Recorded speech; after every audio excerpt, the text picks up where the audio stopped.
L'énergie d'entreprendre, c'est ce qui a poussé deux associés à se lancer dans la création de Segway France. Le Gyropod, c'est le nom de ce véhicule d'un nouveau genre.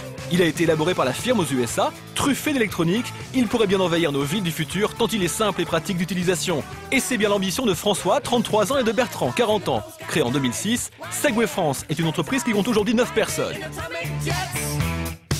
Ce qui m'a donné l'énergie d'entreprendre, c'est ce produit. C'est cette machine qui est unique, qui est révolutionnaire, qui a apporté quelque chose de complètement nouveau dans la société.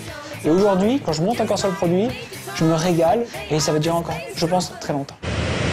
C'est dans les beaux quartiers parisiens que Segway s'est installé pour commercialiser ce premier transport numérique. Mais plus concrètement, comment ça marche un Segway ?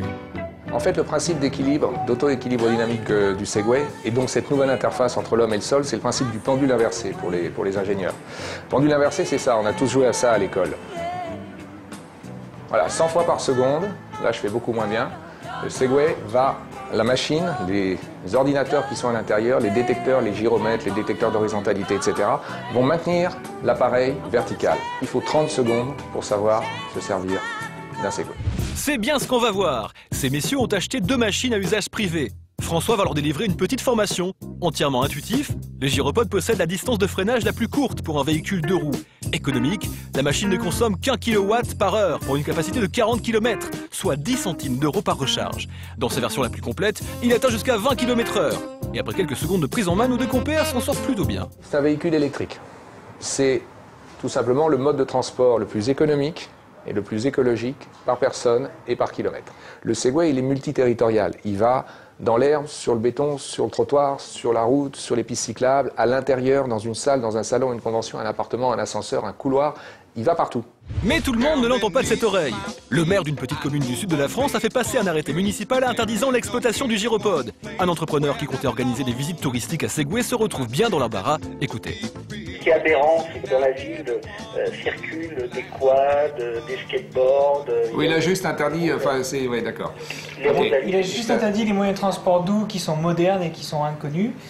Et il privilégie les quads qui polluent et qui sont très dangereux. Et chaque fois, on est obligé d'inventer des systèmes, de trouver quel est le meilleur moyen pour que Segway devienne un mode de transport, une nouvelle alternative au mode de transport de proximité dans les années qui viennent. C'est au salon de la franchise que nous retrouvons Bertrand et l'équipe de Segway. Pour les aider à commercialiser le Gyropod, ils ont créé Mobile Board. Décidément, ils sont créatifs ces deux-là. Il faut considérer en fait un Gyropod comme un ordinateur.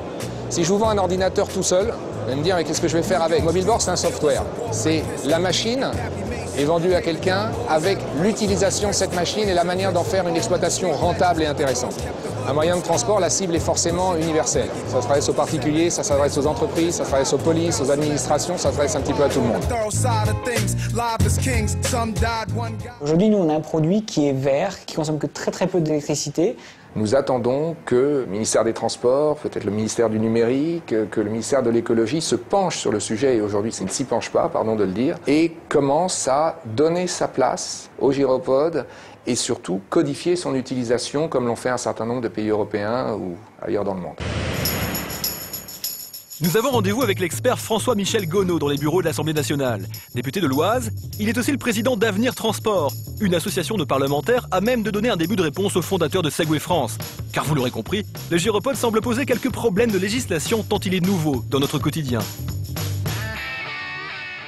Avenir Transport est d'abord un lieu de réflexion, un lieu de débat, un lieu de confrontation des différents modes de transport et des problématiques qui, bien sûr, tournent autour de ces différents modes de transport. Je crois que c'est tout à fait intéressant de voir un moyen de transport d'abord qui existe déjà. L'appareil, le Segway existe déjà. Le problème, c'est qu'il faut qu'il trouve aujourd'hui sa place dans la ville, qu'il trouve ses usages, et en fonction de ses usages, qu'il trouve un petit peu comment il va se situer par rapport aux autres modes de transport public, alors qu'il est individuel, ou par rapport, par exemple, est-ce que son champ d'action est le trottoir ou la route? Il y a des tas de problèmes qui se posent et qu'il va falloir regarder. Ce qui est intéressant, c'est qu'il vient sans doute dans le champ le plus difficile, c'est-à-dire la ville, où on voit bien qu'on arrive à des problèmes de saturation, d'inconfort, de dangerosité, qui nécessitent des réponses nouvelles. Le Segway peut être une de ces réponses nouvelles.